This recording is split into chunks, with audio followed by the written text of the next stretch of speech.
राष्ट्रवादी काँग्रेस अजित पवारांच्या आज पक्षामध्ये जम्बो मेगा भरती जी आहे पक्षप्रवेश झालेला आहे।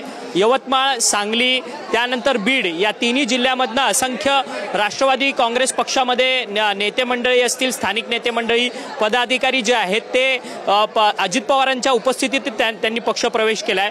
परंतु यामध्ये सगळ्यात एक वेगळं नाव म्हणजे तमनगौडा पाटील। जत विधानसभेची निवडणूक ज्यावेळेस मागच्या वेळेस झालेली 2024ला त्या जत विधानसभेमधनं खरं तर गोपीचंद पडळकर हे विजयी आमदार झाले असती तरी गोपीचंद पडळकर यांना त्यावेळेस फाईट देणारे नेते म्हणून तमनगौडा पाटील हे त्यावेळेस उदयास आलेले होते। आपल्यासोबत तेच तमनगौडा पाटील आपल्या बरोबर आहेत। तमनगौडा पाटील जी, तुम्ही पूर्वी तर भाजपचे कार्यकर्ते होता, भाजपचं कार्य करत असताना तुम्ही तिकीट मात्र गोपीचंद पडळकर यांना दिली गेली, त्यामुळे तुम्ही भाजपमधनं बाहेर पडलात, अपक्ष निवडणूक लढली आणि आता पुन्हा तुम्ही राष्ट्रवादी काँग्रेसमध्ये पक्षप्रवेश करतायत। पक्षप्रवेश करण्याचं कारण काय नक्की नेमकं? कारण की गेले 2-3 महिने तुम्ही निवडणूक झाल्यानंतर मात्र कोणत्याही पक्षात गेला नाहीत, तुम्ही भाजपमध्ये सुद्धा गेला नाहीत, कुठेहीच गेला नाहीत। महाराष्ट्रामध्ये भारतीय जनता पक्षाचं वॉर रूम महाराष्ट्रामध्ये पहिल्यांदा जतमध्ये आम्ही सुरू केली आणि पूर्ण जत तालुक्यात भारतीय जनता पक्ष प्रत्येक घरापर्यंत आम्ही पोहोचवलो। अतिशय निष्ठेनं, प्रामाणिकपणानं आम्ही काम केलेलं होतं आणि मी माझ्या कुटुंबामध्ये 6वा जिल्हा परिषद सदस्य म्हणून काम केलेलं आहे।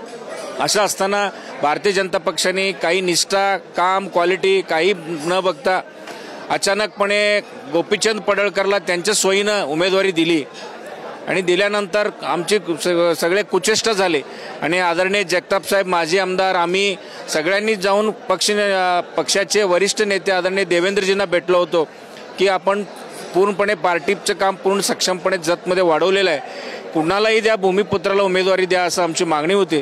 त्यांनी आम्हाला कुणालाही अदखलपात्र घेऊन गोपीचंद पडळकरनं आमच्या मतदार यादीत नाव नसलेल्या माणसाला दिली आणि त्यांना निवडून आणण्यासाठी सगळी ताकद त्याच्या मागे लावली। महाराष्ट्रामध्ये सर्वात जास्त पैशाचा पाऊस जतमध्ये पडला म्हणून आज आमचं पराभव झालेलं आहे आणि भारतीय जनता पक्षात अतिशय प्रामाणिकपणे राबलो, त्या निष्ठेची कुठंच दखल घेतलं नाही म्हणून आज आदरणीय अजितदादांच्याकडून आम्हाला बोलवलं गेलं आणि पक्षात पूर्णपणे ताकद देतो आणि पुनश्च एकदा राष्ट्रवादीचं काम सुरू करा म्हणून आदेश आल्यानंतर आम्ही आज स्वाभिमानानं आज या ठिकाणी पक्षप्रवेश केलेले आहे। खरं तर देवेंद्र फडणवीस जे भाजपचे नेते आहेत तुमचे, खरं तर मोठे पक्ष नेतृत्व आहेत तुमचे, म्हणजे भाजपचे पक्ष नेतृत्व आहेत। त्यावेळेस तुम्ही भाजपमध्ये होता, त्यावेळेस ही खतखत भाजपच्या वरिष्ठ नेत्यांकडे तुम्ही मांडली नाही, देवेंद्रजीकडे तुम्ही मांडली नाही। सगळ्यांकडे आम्ही आणि आपले विलासराव जगताप माजी आमदार सिनियर आहेत, त्यांनी सगळ्यांनी जाऊन आम्ही देवेंद्रजींना विनंती केली की कुणालाही उमेदवारी द्या, जतमधला तिथला स्थानिक माणसाला उमेदवारी द्या आणि अन्याय करू नका। आणि ऑलरेडी गोपीचंद पडळकर MLC आहे, त्यांना इथं विधानसभेसाठी नको आणि आम्ही इथं तालुक्यात आम्ही विधानसभा निवडणूक लढवण्यासाठी आणि पक्षवाढीसाठी आम्ही सक्षम आहे, तरी आमचं कोणाचंही ऐकलं गेलं नाही आणि आमच्यावर मोठा अन्याय झाला आणि एक प्रकारे आमच्या राजकीय कारकीर्द उद्ध्वस्त करायचं काम तिथं झालेलं आहे म्हणून आम्ही ते पक्ष सोडून राष्ट्रवादी अजितदादांच्या नेतृत्वाखाली आज आम्ही काम करायचं ठरवलेलं आहे। खरं तर सातत्यानं हेच गोपीचंद पडळकर पवारांवरती टीका करतात, अर्थात दोन्ही पवारांवरती टीका करतात, शरद पवार असेल, अजित पवार असतील। अजित पवारांवरतीच त्यांनी अलीकडे एक महत्त्वाचं विधान केलेलं होतं की चौंडीला ज्यावेळेस अहिल्यादेवी होळकरांची जयंती होणार आहे त्या जयंतीच्या कार्यक्रमाला जे आहे ते बोलवणार नाही असं अजित पवारांना, असं थेट एक वक्तव्य त्यांनी केलं। आता तुम्ही त्यांच्या पक्षात आलात अजित पवारांच्या, तर आता गोपीचंद पडळकर यांना उत्तराला प्रत्युत्तर मिळणार का?